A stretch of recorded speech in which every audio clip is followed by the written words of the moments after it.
Halo teman-teman SMA Negeri 6 Metro, perkenalkan saya Ketut Krisnawan, mahasiswa Institut Teknologi Sumatera.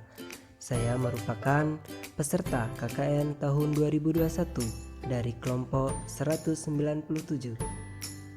Di video kali ini saya akan berbagi ilmu tentang mata pelajaran biologi, yaitu keanekaragaman hayati.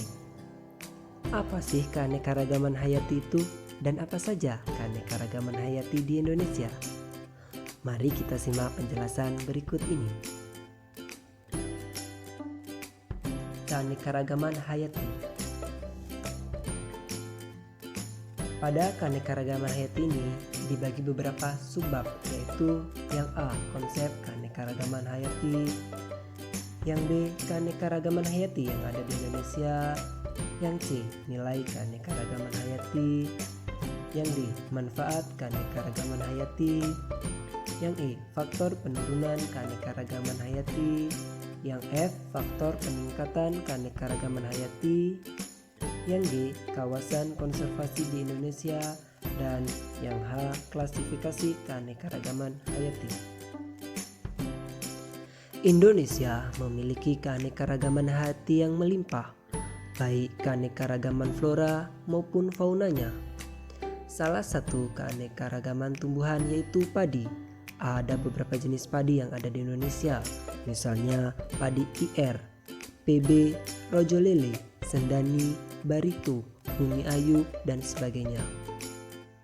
Hal ini menunjukkan bahwa tanaman padi memiliki keanekaragaman hayati. A. Konsep keanekaragaman hayati. Keanekaragaman hayati adalah keanekaragaman makhluk hidup yang menunjukkan gen, spesies, dan ekosistem di suatu tempat. Teman-teman SMA Negeri 6 Metro, keanekaragaman hayati itu dipengaruhi oleh dua faktor, yaitu yang pertama ada faktor internal.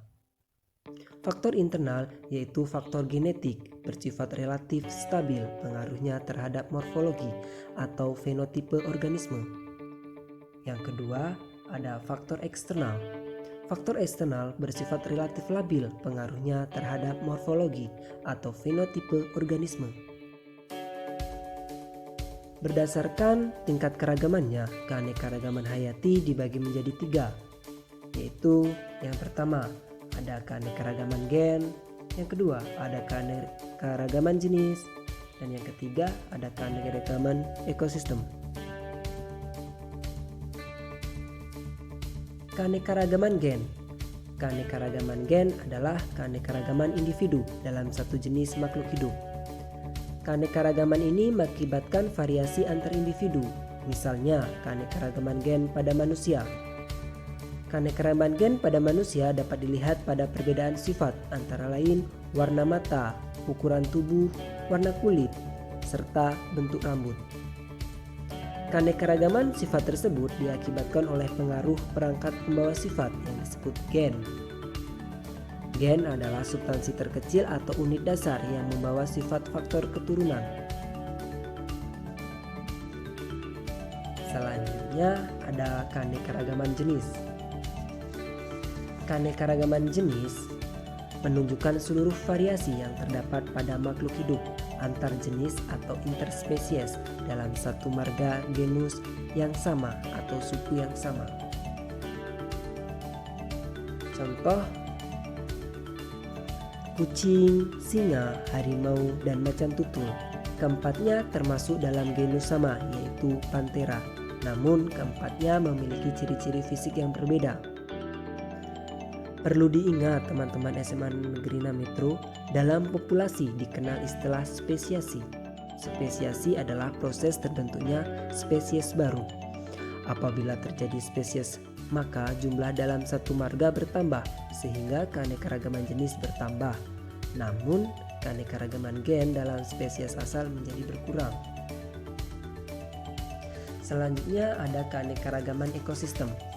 Keanekaragaman ekosistem adalah suatu sistem ekologi yang terbentuk oleh hubungan timbal balik antara makhluk hidup dengan lingkungannya.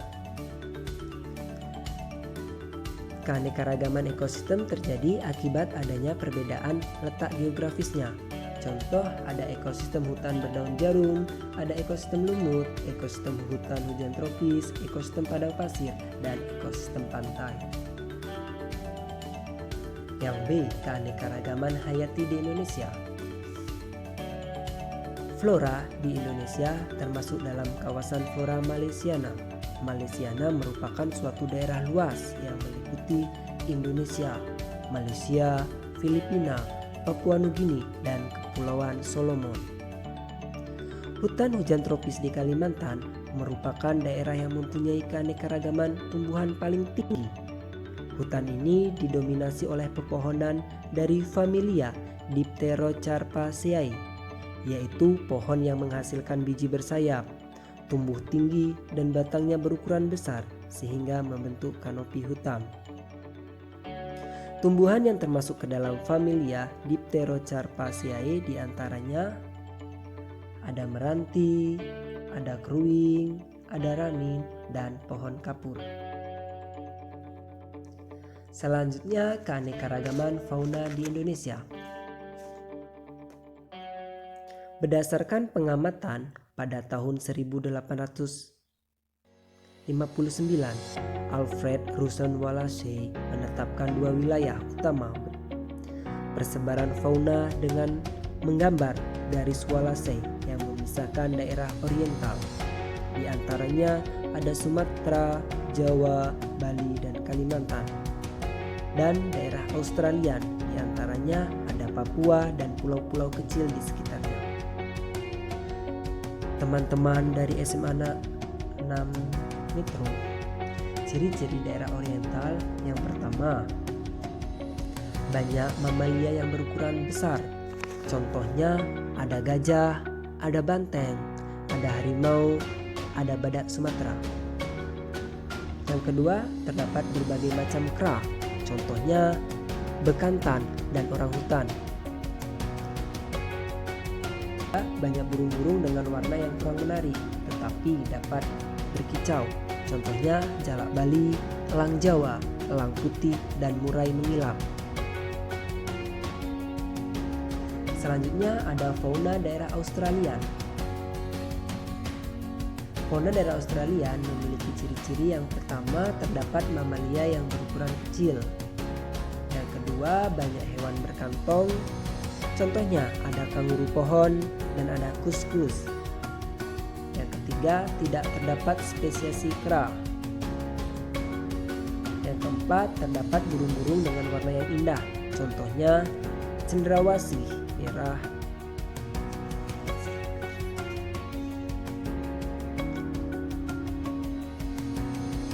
Selanjutnya ada fauna peralihan. Weber juga melakukan penelitian tentang penyebaran hewan di Indonesia. Weber membuat sebuah garis hayal di sebelah timur Sulawesi memanjang ke utara sampai Kepulauan Aru dan Nusa Tenggara. Fauna daerah peralihan terdiri atas fauna-fauna endemik, yaitu fauna yang hanya terdapat di daerah tersebut. Contohnya ada anoa, maleo, rakong Sulawesi, Singapura, dan musang. C. Nilai keanekaragaman hayati. Nilai keanekaragaman hayati yang pertama ada nilai ekonomi. Keanekaragaman hayati dapat dijadikan sebagai sumber pendapatan atau dapat mendatangkan devisa, seperti untuk bahan baku industri, rempah-rempah, dan perkebunan. Selanjutnya ada nilai biologis. Keanekaragaman hayati dapat menghasilkan nilai biologis bagi kehidupan manusia, yang mana tumbuhan dapat menghasilkan gas oksigen yang diperlukan oleh makhluk hidup untuk bernafas, dan hewan dapat dijadikan bahan makanan dan bahan sandang oleh manusia. Nilai biologis lainnya yaitu sebagai sumber plasma nutfah atau plasma benih. Yang ketiga ada nilai ekologi. Hutan sebagai paru-paru dunia, di mana mencegah pencemaran udara dan menjaga kestabilan iklim.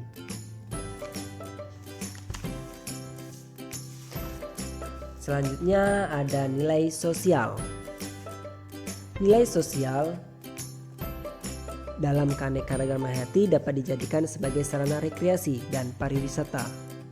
Contoh ada taman hutan raya. B. Manfaat penurunan keanekaragaman hayati.